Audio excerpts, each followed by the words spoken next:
وَأَنفِقُوا خَيْرًا لِأَنفُسِكُمْ، خرچ کرو، لگا دو، کھپا دو، صرف کر دو جو دولت ہے. اور یہ خیرًا لِأَنفُسِكُمْ اس طرح کے معنی بھی ہو سکتے، یہ تمہارے اپنے لیے بہتر ہے.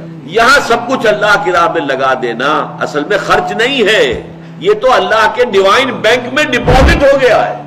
حضرت عائشہ صدیقہ رضی اللہ تعالی عنہا کے ہاں ایک بکری ذبح ہوئی، سارا گوشت اصحاب صفہ دروازے پر ہی بیٹھے ہوئے تھے، سب میں تقسیم کر دیا. صرف ایک دستی، ایک شانہ جو ہے حضرت عائشہ نے بچا کر رکھ لیا، اس لیے کہ حضور کو دستی کا گوشت مرغوب تھا، پسند تھا. اب حضور تشریف لائے، پوچھا ما بقی منہا، اس بکری میں سے کیا بچا؟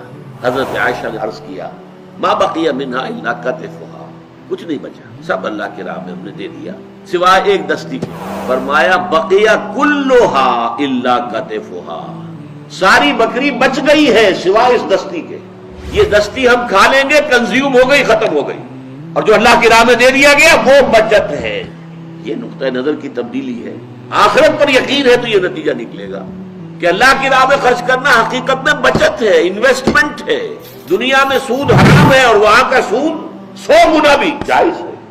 سورہ بقرہ میں فرمایا گیا ہے نا، ایک دانے کی مثال، مکئی کا ایک دانہ جو ہے زمین میں اگر وہ جڑ پکڑ لے، اس سے مکئی کا ایک پودا بنا اور اس میں سے 7 سٹے لگے ہوئے ہیں اور ہر سٹے میں 100 دانے ہیں، تو ایک دانے سے 700 دانے آ گئے نا.